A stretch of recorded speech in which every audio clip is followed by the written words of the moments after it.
एक छोटे से गांव में एक प्यारी लड़की पूजा अपने माँ बाप के साथ रहती थी। पूजा एक शांत और समझदार लड़की थी, लेकिन एक चीज उसके जीवन को बदलने वाली थी। नया स्कूल। उसके पुराने स्कूल में सब लोग उसे प्यार करते थे, लेकिन नया स्कूल कुछ अलग था। जब पूजा के पिता का ट्रांसफर शहर के एक बड़े स्कूल में हो गया, तो उसका जीवन एक अजीब और भयानक कहानी में तब्दील हो गया। स्कूल के पहले दिन ही जब पूजा ने क्लास में कदम रखा, एक अजीब सी ठंडक उसके शरीर में उतर गई। क्लास टीचर नीलम मैम को देखते ही सब बच्चे चुप हो गए। उनकी आंखों में एक अजीब सी चमक थी, जैसे वो सबको अपनी आंखों से ही कैद करना चाहती हो। पूजा के दिल में एक अजनबी डर बैठ गया। नीलम मैम सबको डांटती थी, मारपीट से डराती थी, और जो भी उसकी बात नहीं मानता था उसे वो स्कूल के पुराने बंद कमरे में बंद कर देती थी। अगले दिन नीलम मैम ने पूरी क्लास को होमवर्क दिया। पूजा ने घर जाकर पूरा होमवर्क तो किया था, लेकिन एक छोटी सी गलती कर दी। जब नीलम मैम ने उसका होमवर्क चेक किया तो उनका चेहरा अजीब से गुस्से में लाल हो गया। उन्होंने पूजा को सबके सामने डांटना शुरू कर दिया। तुम्हें इतना आसान काम भी नहीं आता, अब तुम्हें इसका अंजाम भुगतना पड़ेगा। नीलम मैम ने पूजा को सबके सामने बंद कमरे में बंद कर दिया।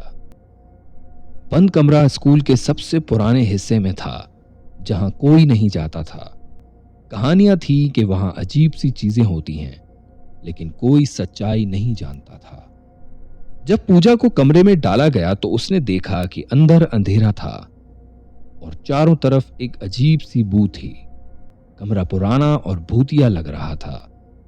पूजा का डर और ज्यादा बढ़ गया जब उसने एक हल्की सी आवाज सुनी। तुम्हें भी बंद कर दिया, जैसे मुझे किया था। पूजा ने इधर उधर देखा, लेकिन कोई नहीं था।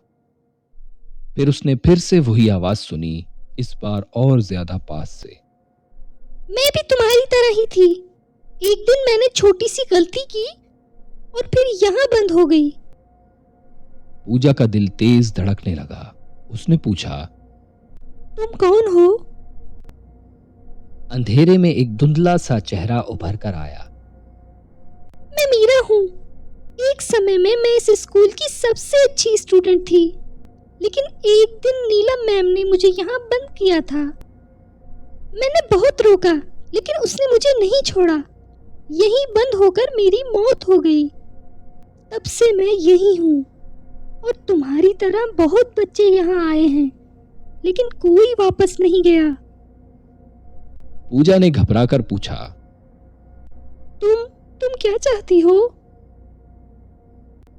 मीरा भूतनी हंसी और कहा, मैं बदला चाहती हूँ।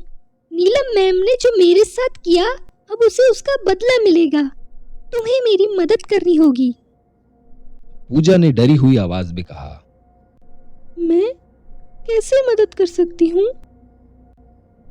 मीरा ने कहा, जब अगला दिन होगा तो मैं नीलम मैम का पीछा करूंगी, लेकिन मुझे तुम्हारी मदद चाहिए। तुम्हें बस वो करना है जो मैं तुमसे कहूंगी। अगले दिन जब स्कूल शुरू हुआ, नीलम मैम फिर से सब बच्चों को डांट रही थी। उन्होंने एक बच्चे को मारने के लिए हाथ उठाया, लेकिन जैसे ही उन्होंने हाथ उठाया, एक अजीब सी ठंडी हवा चली। नीलम मैम ने अपना हाथ नीचे किया और तभी एक घूमती सी परछाई उनके पास से निकली।